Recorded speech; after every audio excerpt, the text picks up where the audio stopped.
In today's video, I'm going to teach you how to add a tag in Sprout Social.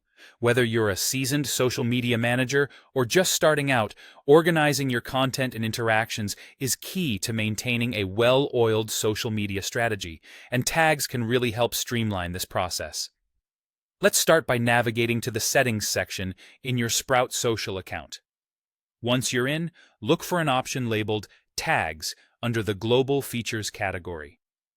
This is your hub for all things related to tags, and it's where we'll create a new one. Tags are essentially labels that help you categorize and filter your content and interactions, making it much easier to manage everything efficiently. Now that you've found the Tag section, you'll see a button that says Add Tag. Click on it, and a new window will appear. It's in this window where you'll name your tag. Naming your tag is an important step, as you want to ensure it's clear and descriptive enough so you can easily identify what content or conversations it relates to at a glance. For example, if you're managing a campaign, you might want to name your tag after that campaign to group all related content together. Once you've settled on a name, the next thing you'll need to do is select which Sprout groups you want this tag to apply to. Sprout groups are great for segmenting different parts of your business or projects you're working on.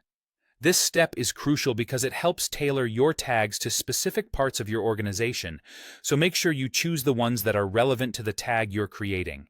This way, you ensure that all users within those selected groups have access to this new organizational tool. After you've named your tag and selected the applicable groups, it's time to save your work.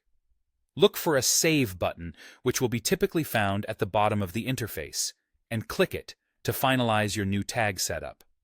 By doing so, you're making this tag available for immediate use, which means you can start applying it to your messages or posts right away. This will give you immediate feedback on how well it organizes your content. And just like that, you've successfully created a new tag in Sprout Social. With your new tag in place, you can now easily categorize your messages or posts, helping you keep everything organized and easily accessible. Tags are incredibly valuable for tracking campaigns, managing customer interactions, and ensuring that all team members are on the same page. Keep exploring the power of tags, and you'll find they really enhance the efficiency of your social media management. Thanks for tuning in, and I can't wait to see how you use tags to streamline your workflow in Sprout Social.